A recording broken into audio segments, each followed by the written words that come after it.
আজ আমরা class 10 রায়মার্টিনের first সেমেটিভের কোয়েশ্চেনগুলো আলোচনা করছি। ভূমির সম উচ্চতা সাধারণ তল গঠনের প্রক্রিয়াকে বলা হয় পর্যায়ন।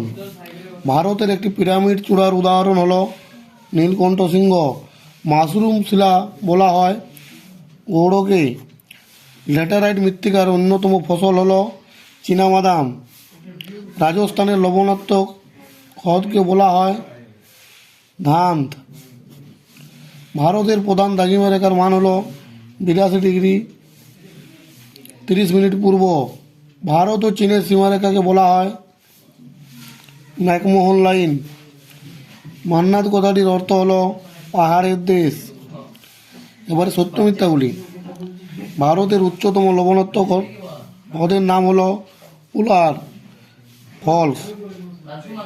ঝাড়খণ্ডের ক্রান্তীয় চিরঅরণ্য দেখা যায়। মিথ্যা।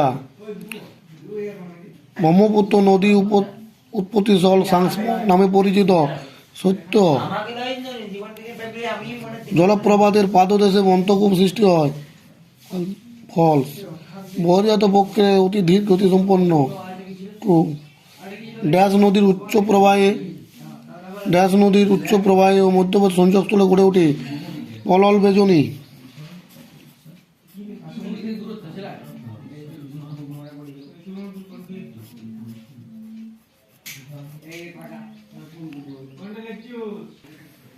হিমবাহের পৃষ্ঠে আড়াআড়ি ও সমান্তরাল ফাটলকে বলা হয় ক্রেভাস। মণিপুরের ড্যাশ হ্রদ বিখ্যাত। লোকটাক।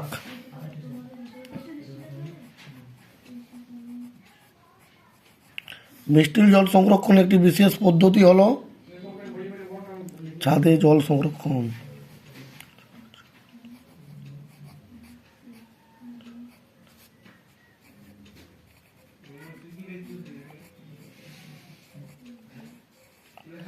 বা গ্রাউন্ড ওয়াটার রিচার্জ।